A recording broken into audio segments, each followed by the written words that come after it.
romano e ceifa sua própria vida e ele se mata.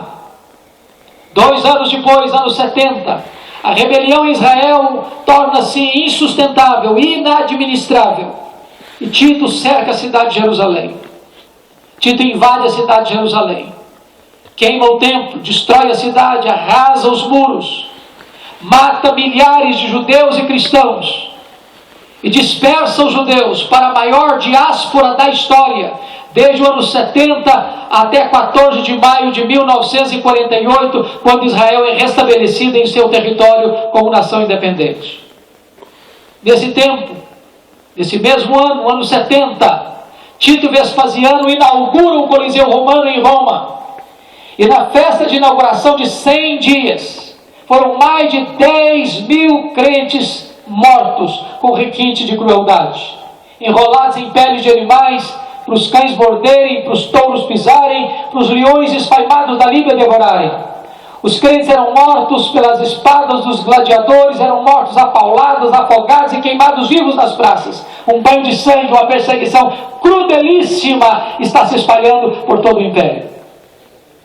Chega o ano 86, assume o governo de Roma Domiciano, conhecido como Segundo Nero, pela perversidade com que atacou a igreja. Esse é o primeiro imperador a arrogar para si o título de Senhor e Deus, pois foi no governo de Domiciano que João, apóstolo, então pastor da cidade, na igreja de Éfeso, na capital da Ásia Menor, é deportado de Éfeso para a ilha do Mar Egeu, a ilha de Patmos. E vale ressaltar que a essas alturas todos os demais apóstolos já estavam mortos pelo viés do martírio. João era o último representante do colégio apostólico. E certamente a iniciativa de Domiciano era para tentar calar a voz do último representante do colégio apostólico. João foi isolado da igreja, isolado da sua família e colocado nessa ilha inóspita para morrer, já que estava velho. Mas quando todas as portas se fecharam para João na terra, Deus abriu-lhe uma porta no céu. E Apocalipse 4:1 diz que Deus diz: sobe para aqui e eu te mostrarei as coisas, não que talvez aconteçam, não as coisas que podem acontecer, mas eu te mostrarei as coisas que devem acontecer. Mesmo em tempos sombrios, mesmo em tempos de crise, Deus continua no trono e Ele continua governando a sua igreja. Era um dia de domingo, era o dia do Senhor. Diz a Bíblia que João escuta uma voz atrás dele, como voz de trombeta, dizendo que vês, escreve em livro e manda às 7 igrejas: Éfeso, Esmirna, Pérgamo, Tiatira, Sardes, Filadélfia e Laodiceia. Quando João se volta para ver quem falava com ele, ele não vê quem falava com ele. Ele vê 7 candeeiros de ouro. Ele vê as 7 igrejas. E no meio das igrejas, um semelhante a filho de homem. Na verdade, o mundo não consegue ver Jesus senão na igreja e através da igreja. Amém. A igreja é o prolongamento da encarnação de Cristo na história. Mas o Cristo que João vê não é o Cristo suando sangue do Getsemane. Não é o Cristo com o rosto prostrado no chão, clamando com forte clamor e lágrimas a Deus. O Cristo que João vê não é o Cristo surrado e cuspido do sinédrio judaico. O Cristo que João vê não é o Cristo humilhado e surrado e espancado no pretório romano. O Cristo que João vê não é o Cristo que caminha ensanguentado pelas ruas de Jerusalém, sob os apupos de uma multidão sangue-sedenta. O Cristo que João vê não é o Cristo sangue da cruz, não é o Cristo humilhado do Gólgota. O Cristo que João vê é o Cristo da glória. Aleluia. Seu cabelo não está mais empapuçado de sangue e poeira, mas é branco como a alva lã. Seus olhos não estão mais inchados de tantas hematomas, mas seus olhos são como chamas de fogo. Glória a Deus. A sua voz não está mais embargada pela sede, mas é como voz de muitas águas. As suas mãos não estão mais presas ao lenho, mas estão sustentando a igreja. Os seus pés não estão mais presos pelos pregos e cravos, mas são como bronze polido. O seu rosto não está mais desfigurado pelas pancadarias e pelos esborvamentos recebidos, mas brilha como o sol no seu fulgor. Bendito seja, Senhor. Que quando João vê o Cristo da glória, ele cai como morto aos seus pés. Aleluia, E Senhor. diz a Bíblia que o Senhor põe a mão direita sobre ele e diz: não temas, João. Bendito seja, Senhor. Eis que eu estive morto, mas eu estou vivo pelo céu. Aleluia, Senhor. Eu sou o primeiro e o último, e eu tenho as chaves da morte. Aleluia, Senhor. Bendito Quer dizer para Senhor. você que o Cristo que nós servimos e adoramos não é o Cristo que esteve vivo e está morto, mas é o Cristo que esteve morto e está vivo. É Aleluia. o Cristo que reina, é o Cristo da glória, é o Senhor da nossa vida. O que é interessante, eu convido você para olhar o versículo 13, é que João vê Jesus no meio da igreja. Eu quero dizer para você que ele está aqui nesta noite. Aleluia. E é por causa da presença dele que você está aqui, que eu estou aqui, que nós estamos aqui. Se nós não tivéssemos a certeza da presença de Jesus neste lugar, este encontro não passaria de um mero encontro religioso. Todas as vezes que nos reunimos, Jesus se faz presente. Ele está presente na sua igreja. Mas veja comigo o capítulo 2, versículo 1, que ele não está apenas presente no meio da igreja. No verso 2, capítulo 2, verso 1, diz que Jesus está andando no meio dos candeeiros.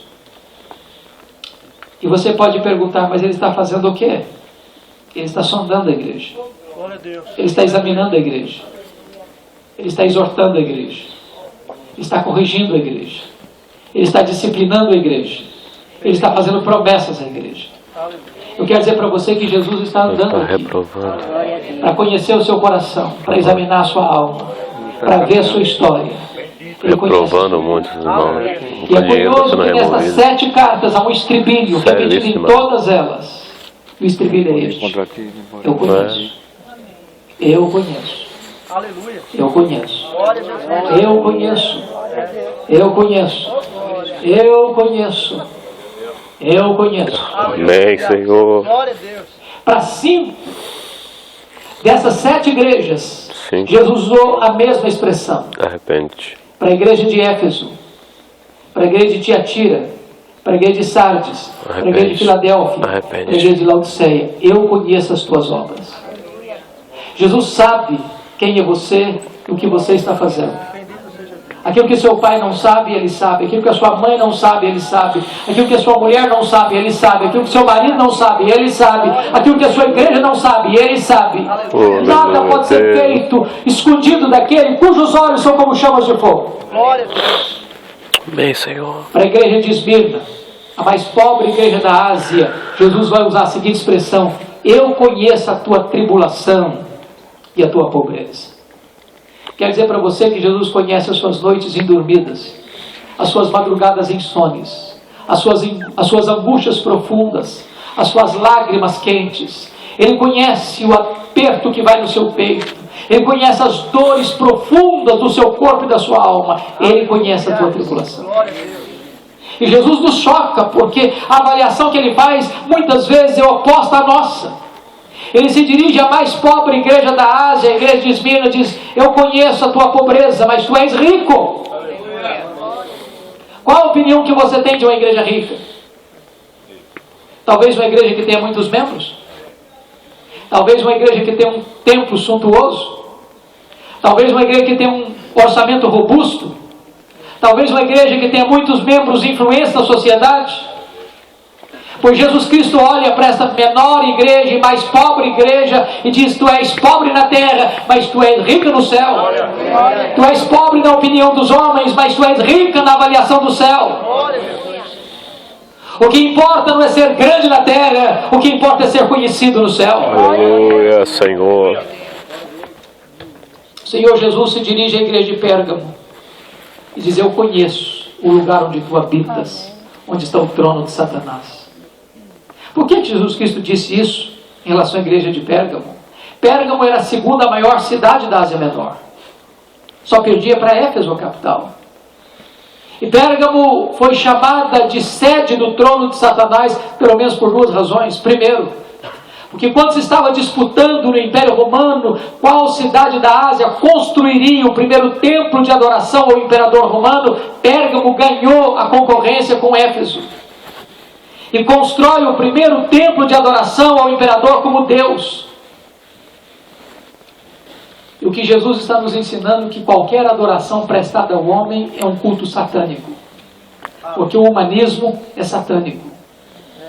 Foi por isso que quando Jesus disse que iria para a cruz, que morreria e que seria sepultado e ressuscitaria ao terceiro dia, Pedro chamou à parte e começou a censurar a Jesus, disse: Senhor, larga a mão dessas ideias soturnas e doentias, tem piedade de ti mesmo, foge desse caminho da cruz, foge desse caminho do sacrifício. Jesus se dirige a ele e diz: arreda Satanás, porque não cogita as coisas de Deus e sim das coisas dos homens. O caminho humanista, o caminho que afasta a cruz é um caminho satânico. Por isso lá em Pérgamo estava o trono de Satanás. Segundo lugar, porque Pérgamo era a sede do culto a Esculápio, o deus da cura.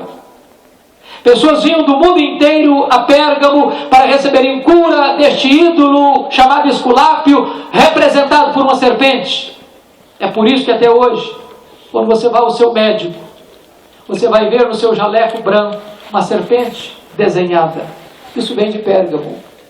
Isso vem de Esculápio. Isso vem do Deus da cura. E Jesus Cristo está dizendo que qualquer esperança depositada ou num homem ou num ídolo é prestar culto a próprio Satanás. Mas onde Satanás tem um trono, Jesus é poderoso para levantar uma igreja. Onde há uma sinagoga de Satanás, pode existir também uma igreja do Deus vivo. Jesus está andando no meio das igrejas. E ele faz elogios. E ele faz censuras. É curioso que para duas igrejas Jesus Cristo só tem elogios e nenhuma censura. Para quais igrejas? Primeiro, para Esmirna, que era a igreja mais pobre. Segundo, para Filadélfia, que era a igreja mais fraca. Jesus Cristo disse: eu conheço a tua fraqueza, tu tens pouca força, mas eu coloquei diante de uma porta aberta. E a porta que eu abro ninguém fecha, a porta que eu fecho ninguém fecha. Aleluia. O que é importante não é ser uma igreja rica na terra, ou uma igreja forte na terra. O que é importante é ser uma igreja rica no céu e uma igreja fiel na terra. Para 4 igrejas Jesus Cristo vai fazer elogios e vai fazer censuras. Para a igreja de Éfeso, Jesus Cristo vai elogiar, porque aquela igreja era fiel doutrinariamente, era fiel na sua posição doutrinária, era fiel na sua teologia. Aqueles crentes colocavam à prova aqueles que queriam se chamar de apóstolos, mas não eram apóstolos. Aquela igreja odiava as obras dos nicolaítas, as quais Jesus Cristo disse: eu também odeio. E aqui Jesus nos ensina um princípio importante.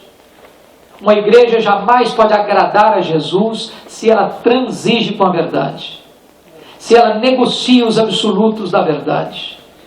Uma igreja, para ser agradável aos olhos de Deus, precisa ter zelo pela verdade. Precisa ser uma igreja que anda segundo o padrão da teologia sã e sadia. Aqueles que transigem com os absolutos de Deus, aqueles que negociam a verdade de Deus, aqueles que entram pelos caminhos da heterodoxia ou do pragmatismo para alcançar maiores e melhores resultados, não agradam a Deus, porque para agradar a Deus precisa ter zelo pela verdade. Por outro lado, Jesus Cristo tem uma censura a fazer a essa igreja. Tem uma coisa, porém, contra ti, que tu abandonaste o teu primeiro amor.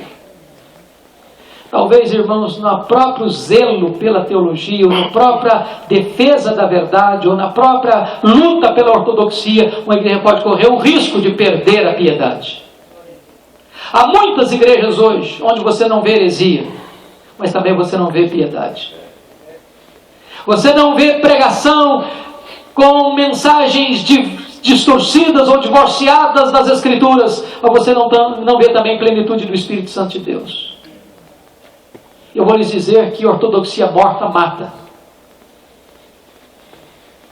Que não basta ortodoxia.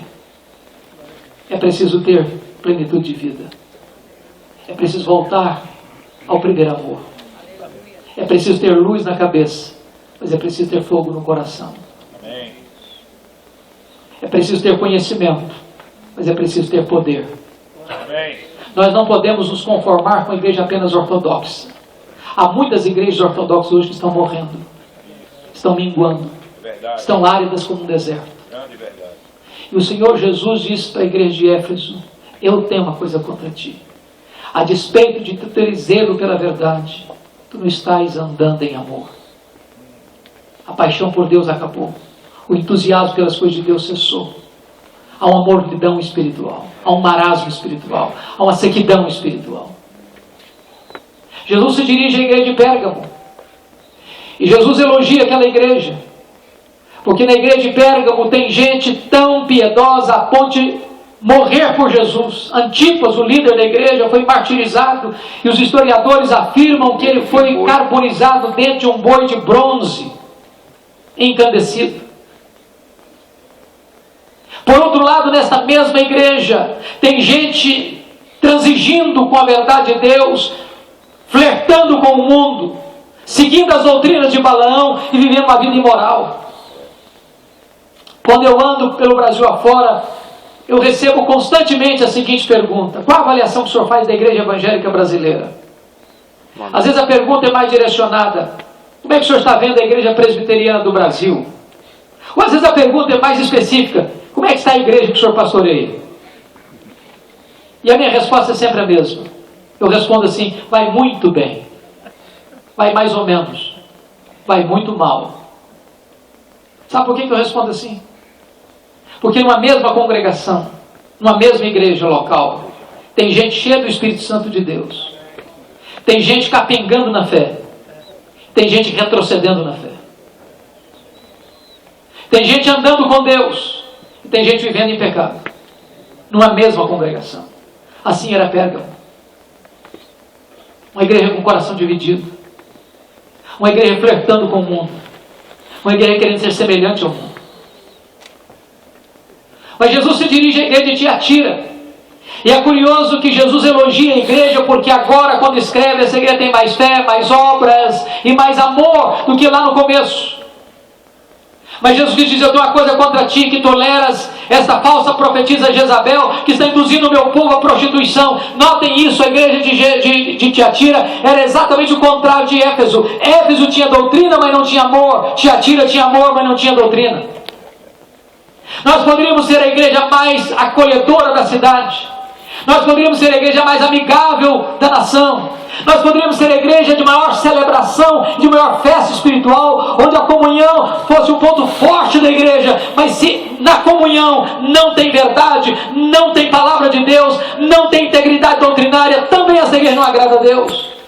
Nós não podemos separar aquilo que Deus uniu: ortodoxia e piedade, doutrina e vida, teologia e ética, credo e conduta. Jesus se dirige à igreja de Sardes. E Jesus Cristo elogia porque havia naquela igreja alguns poucos que não haviam contaminado as suas vestiduras, mas aquela igreja era chamada de uma igreja viva. E Jesus Cristo: não, você está morta. E me impressiona com Jesus, porque a avaliação dele muitas vezes é diferente da nossa. A igreja mais pobre, Jesus Cristo disse que era rica, a igreja de Esmirna. A igreja rica, Laodiceia, Jesus disse: não, você é pobre. Para a igreja que se julgava viva, avivada, Jesus disse: não, você está morta. Para a igreja que se julgava fraca, Jesus disse: não, mas eu coloquei diante de você uma porta aberta. O que é importante não é sermos aprovados por nós mesmos. O que é importante é sermos aprovados por Jesus. Mas, amados irmãos, para uma igreja, Jesus Cristo não tem nenhum elogio a fazer, apenas censura. Que igreja é essa? Laodiceia. A igreja de Laodiceia. E eu gostaria que você agora parasse um pouquinho, pensasse comigo sobre esta igreja. Porque eu penso que Laodiceia, de certa forma, é um retrato daquilo que nós estamos vendo hoje nas igrejas contemporâneas. Eu queria abordar esta igreja em 3 perspectivas. Um diagnóstico, versículos 15 a 17.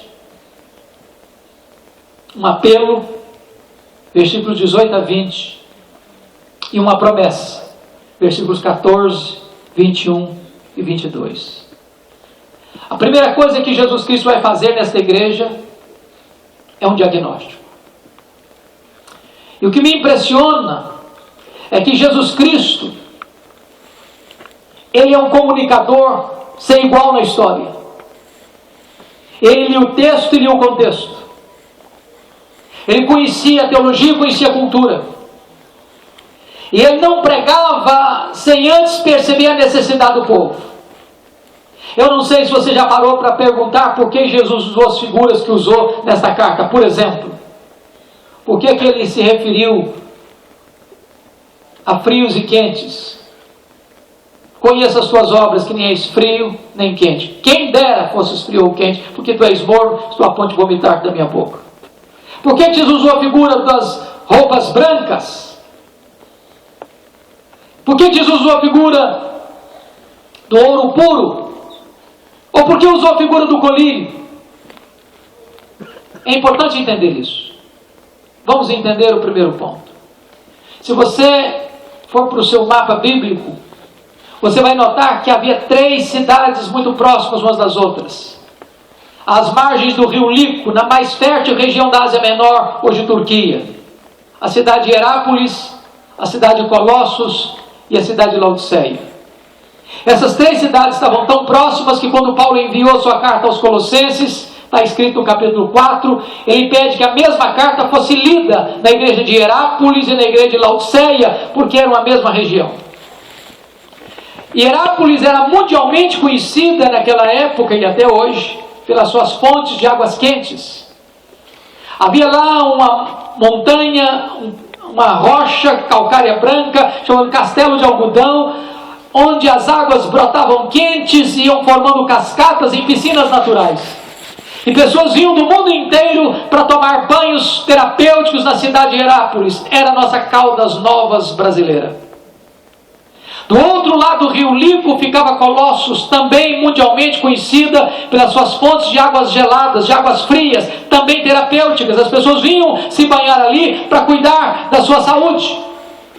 Porém, Laodiceia, a maior das 3 cidades, não tinha fontes nem de águas quentes, nem de águas geladas. As águas que chegavam em Laodiceia chegavam das montanhas por meio de aquedutos e chegavam mornas, tépidas, impróprias para beber e impróprias para uso terapêutico. Jesus Cristo pega esse gancho da geografia, da topografia, e diz o seguinte: quem dera tu fosses quente como as águas de Herápolis, quem dera tu fosses frio como as águas de Colossos, mas porque tu és morno como as águas que chegam em Laodiceia, eu estou a ponto de vomitar da minha boca.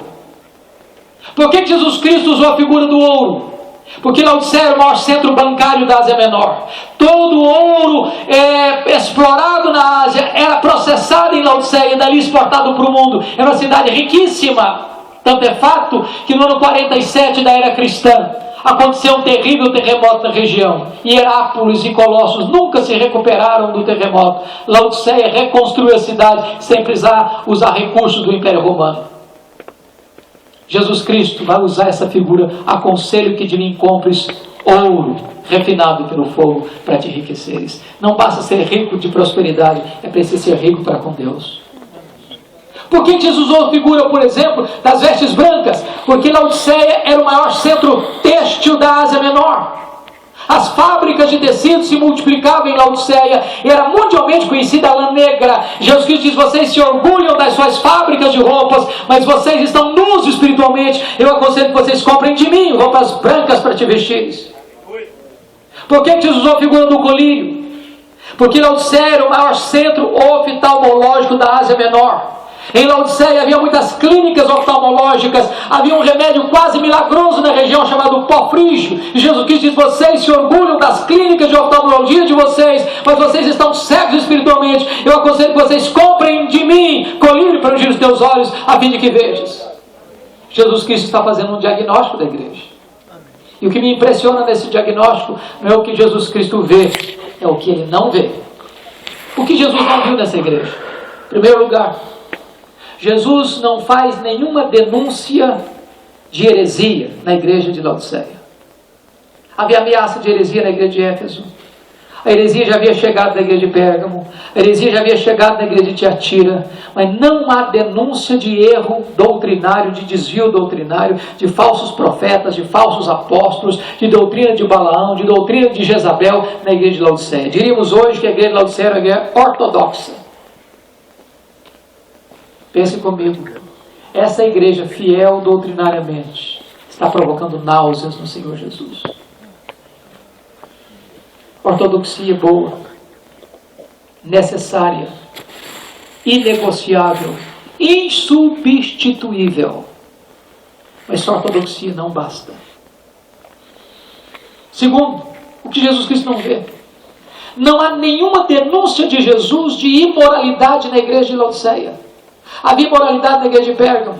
Havia imoralidade na igreja de Tiatira. Havia imoralidade na igreja de Sardes. A maioria já tinha contaminado as suas vestiduras. Mas não há escândalo em Laodiceia. Não há pecados morais em Laodiceia. A liderança não tinha que se reunir para disciplinar nenhum membro. Era uma igreja ortodoxa e também era uma igreja ética.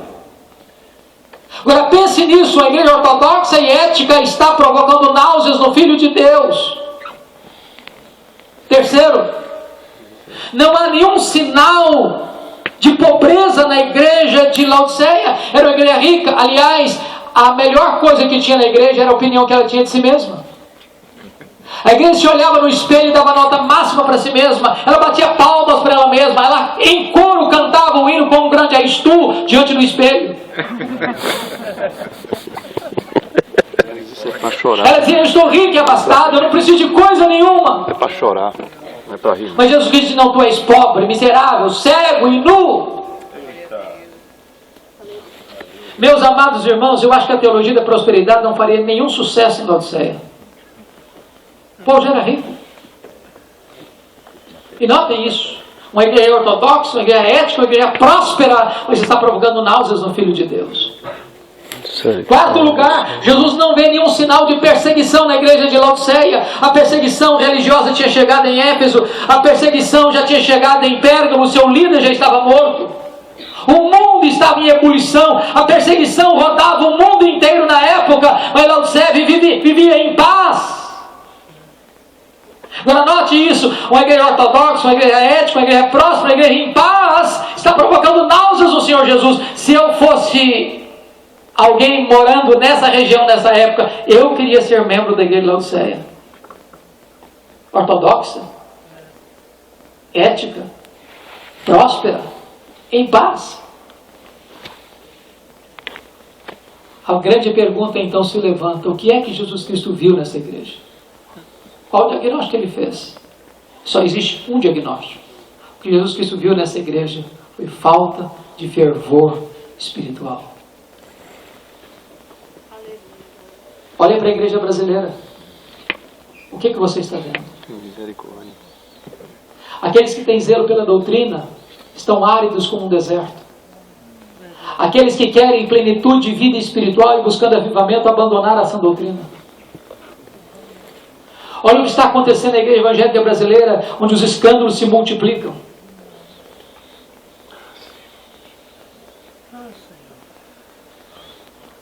Onde líderes estão montando megas empresas, se tornando mega empresários, em nome da fé. E eu posso lhes garantir que a maior necessidade da igreja brasileira é a restauração do fervor espiritual. Amém, Senhor.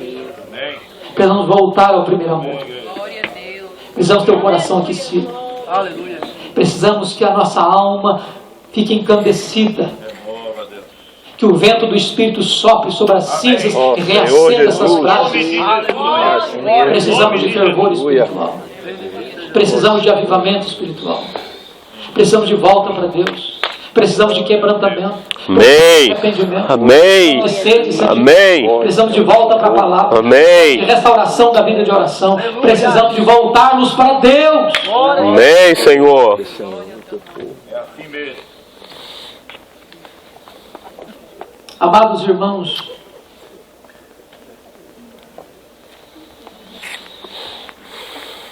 eu não vejo outra saída. Eu não vejo outra saída. Nós estamos buscando um tempo, estamos vivendo um tempo, queridos, em que a igreja está dividida em grupos, em segmentos. Drenamos as nossas energias muito mais acusando-nos uns aos outros do que fazendo a obra. Gastamos mais tempo discutindo a obra do que fazendo a obra. Perdemos o entusiasmo. Perdemos a vibração. Falta vida nos nossos cultos. Falta entusiasmo nas nossas músicas. Falta unção nas nossas pregações. Falta virtude do Espírito Santo na nossa vida. Entramos num processo de marasmo, de mesmice, de sequidão, de apatia espiritual. Precisamos desesperada e urgentemente de restauração de fervor na nossa vida. De restauração e fervor no nosso ministério. De nos encantarmos outra vez com as coisas de Deus. De termos prazer em ler a Bíblia e ela se tornar um livro vivo nas nossas mãos. De termos prazer em orar, em buscar a face de Deus. De termos urgência em andar com Deus e de fazer a obra de Deus de acordo com a vontade de Deus e para a glória de Deus. Falta fervor espiritual. Este é o diagnóstico que Jesus Cristo nos apresenta nesta manhã. E eu gostaria que agora você parasse um pouquinho e perguntasse: meu Deus, qual é o diagnóstico que o Senhor tem da minha vida? Eu não estou perguntando o que você pensa de você mesmo. Eu não estou me perguntando o que as pessoas pensam de você. O que é que Jesus tem a dizer sobre a sua vida? Qual o diagnóstico que Ele tem da sua vida? Em nome de Jesus, é tempo de restaurar esse fervor. Segundo lugar, querido, Jesus Cristo vai fazer um apelo a esta igreja. Depois de fazer o diagnóstico, confira comigo, que Jesus Cristo se aproxima da igreja no versículo 18, dizendo assim: aconselho-te. Eu impressiono com isso, porque Ele é Senhor da igreja e pode mandar, mas Ele se aproxima dando conselhos. E Ele se aproxima como um mercador espiritual, como um mascate espiritual. Ele tem um produto para vender, e esse produto é vital e o preço é de graça. Aconselho-te que de mim compres ouro refinado pelo fogo para te enriqueceres, vestiduras brancas para te vestires, a fim de que não seja manifesta a vergonha da tua nudez, e colírios para ungir os teus olhos, a fim de que vejas. Sabe o que Jesus está nos ensinando aqui? Que se está faltando fervor. Tem muita igreja que, ao perceber que está faltando fervor, corre para os experiencialismos heterodoxos, corre para as novidades do mercado da fé, corre para as últimas experiências daqueles que não querem mais saber da verdade de Deus e se perdem nos labirintos das muitas doutrinas humanas. Jesus Cristo está dizendo o seguinte: eu aconselho que tu compres de mim, que tu compres de mim, que tu compres de mim. Aleluia. O que pode restaurar o fervor espiritual da igreja é o próprio Senhor Jesus. Amém, nós não Senhor. temos que buscar novidades no mercado da fé, nós não temos que abandonar essa doutrina, nós não temos que abandonar a verdade, nós temos que recorrer a Jesus, porque Ele é quem aquece o coração. Quando nós descobrimos que Ele é o Rei da Glória e que Ele está conosco, o coração começa a arder de novo. Aleluia. Chega no versículo 19, o Senhor Jesus Cristo tem uma declaração a fazer e uma ordem a dar. Ele diz assim: eu repreendo e disciplino há quantos anos. Eu confesso a você que não é fácil para mim, e eu acho que também não é fácil para você, examinar essa carta à igreja de Laodiceia. Jesus pega pesado demais. Jesus está falando que muitas vezes a nossa vida está provocando náuseas nele, desconforto. E ninguém consegue viver uma vida toda com náusea.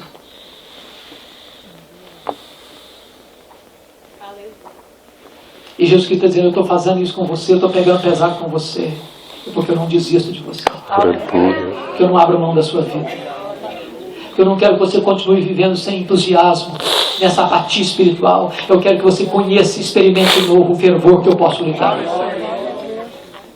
E agora Jesus tem uma ordem a dar: sê pois zeloso e arrepende-te, muda de vida, muda de conduta, muda de postura. Chega no verso 20, Jesus Cristo com ternura se aproxima, dizendo: eis que eu estou à porta e bato. Se alguém ouvir a minha voz e abrir a porta, eu entrarei, cearei com ele e ele comigo. O que mais me deixa chocado nesse texto é a possibilidade de nós termos um fim em nós mesmos. Nós nos reunimos porque gostamos de nos reunir, nós cantamos porque estamos acostumados a cantar, nós pregamos porque gostamos de pregar, nós ofertamos porque estamos habituados em fazê-lo, mas Jesus ainda está do lado de fora. Nós nos bastamos a nós mesmos. E Jesus Cristo está à porta batendo: eis que eu estou à porta e bato. Que Jesus nos convide a cear com Ele é um milagre, mas que Ele queira cear conosco é graça. E a única maneira de restaurar fervor é assentar-se com Jesus, é ter intimidade com Jesus, é ter comunhão com Jesus, é deleitar-se em Jesus, não é querer bênçãos de Deus, é querer o Deus das bênçãos. Oh, Jesus.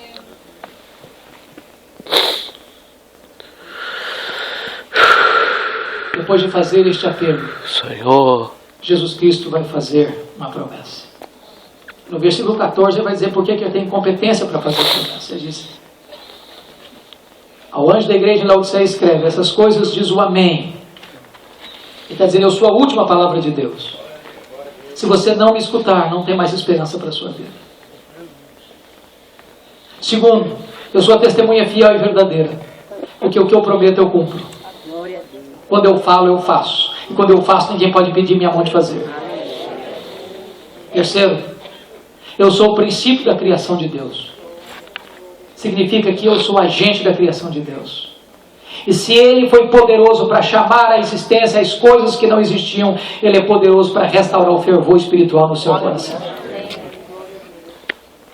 Quando chega no verso 21, Ele vai fazer a promessa: ao vencedor, dar-lhe-ei sentar-se comigo no meu trono, assim como eu venci e sentei com meu Pai no seu trono.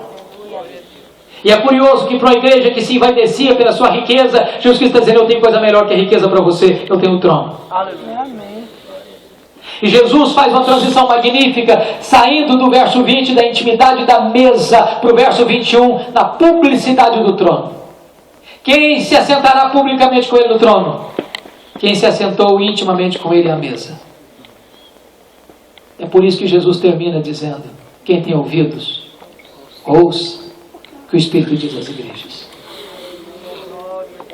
Em julho de 2011 eu fui visitar essas 7 igrejas na Ásia Menor, hoje Turquia. E eu confesso para vocês que eu chorei muito ao visitar todas elas, porque todas essas 7 igrejas estão literalmente mortas. Apenas escombros, pedras pesadas e muita poeira. Uma vaga lembrança de uma igreja que existiu no passado. Nessa mesma região não tem hoje nem 1% de cristãos. Sabem por que essas igrejas morreram? Porque elas não ouviram o que o Espírito Santo disse a elas. Olha a Europa hoje. O velho continente. Berço do protestantismo. Onde aconteceu a reforma do século XVI. Onde aconteceu movimentos puritanos, onde aconteceu movimentos pietistas, onde aconteceu movimentos moravianos, onde aconteceram as missões modernas, onde aconteceram grandes reavivamentos. Hoje a Europa é um continente pós-cristão. Estive recentemente em Genebra. Você não vê quase nenhum sinal de cristianismo em Genebra hoje. Há poucos dias um amigo me escreveu de Londres dizendo: pastor Hernandes, a Inglaterra não é mais o país de John Wesley. A Inglaterra não é mais o país de George Whitefield. A Inglaterra não é mais o país de William Carey, William Wilberforce. A Inglaterra não é mais o país de Charles Lyell. A Inglaterra não é mais o país de Charles Haddon Spurgeon. A Inglaterra não é mais o país de Mark Lloyd Jones. A Inglaterra não é mais o país de John Stott. A Inglaterra é o país de Richard Dawkins, o patrono dos ateus. Nossos templos estão sendo vendidos e transformados em mesquitas, em boates, em teatros, em museus. Olha a realidade dos Estados Unidos e Canadá, onde você tem muitas chamadas dead churches, igrejas mortas, onde você tem grandes templos, grandes basílicas, grandes catedrais, mas vazias. Até as nossas denominações ortodoxas estão minguando. E por quê, queridos? Em algumas delas não falta ortodoxia, não, falta fervor. Eu estive há 15 dias nos Estados Unidos, naquela denominação que nós presbiterianos temos parceria, a PCA. E eu fiquei chocado quando um pastor me disse que no final do ano, na reunião do presbitério, o secretário executivo do presbitério mandou uma carta para os pastores do presbitério perguntando que tipo de cerveja eles gostariam de tomar e que tipo de charuto eles gostariam de fumar para aquela grande reunião de confraternização. sangue de Jesus tem poder. Eu não sei se vocês, pastores, têm ficado aflitos com um fato que tem acontecido no Brasil. Eu tenho, muito. As nossas festas de casamento têm se tornado uma vergonha no Brasil. Uma vergonha. Você tem um culto na igreja, onde você prega a palavra de Deus, onde você canta louvores a Deus. Você termina essa cerimônia na igreja e vai para um rico e belo cerimonial, e lá o pau quebra. A música que rola lá não tem nada a ver mais com adoração a Deus. Bebidas alcoólicas são servidas de todos os tipos, de todos os naipes, de todos os gostos. E o povo de Deus cai na pista de dança e sai dali para casa de madrugada com as pernas bambas, trôpegas, bêbados. Misericórdia, Senhor. Olha para o retrovisor e veja o que aconteceu para as igrejas que entraram por esse caminho.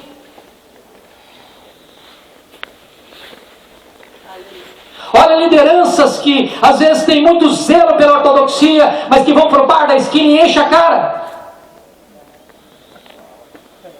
Nós precisamos, em nome de Jesus, ter zelo pela doutrina, mas também ter zelo pela conduta. Nós temos que ter zelo pela conduta, e zelo pela doutrina, e zelo pela piedade pessoal. Amados irmãos, todos esses sinais de morte estão presentes nas igrejas evangélicas brasileiras. Eu sei que você sabe disso. A cada 3 gerações uma igreja corre o risco de entrar num processo de apostasia.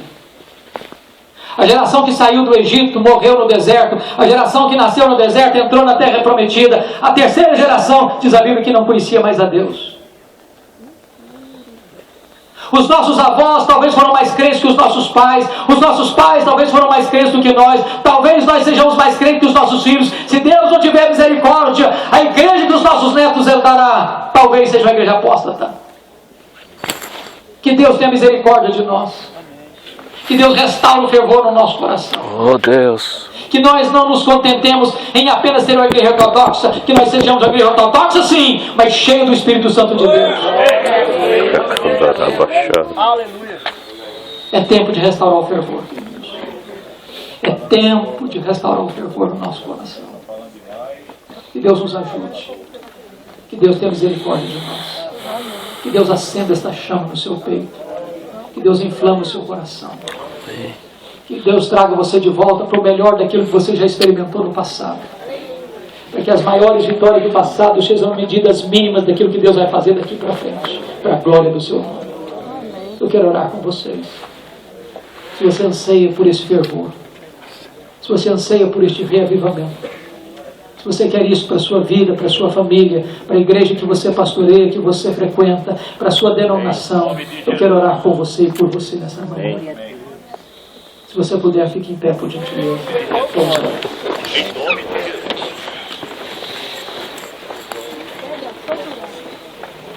Os banquetes do mundo são colocados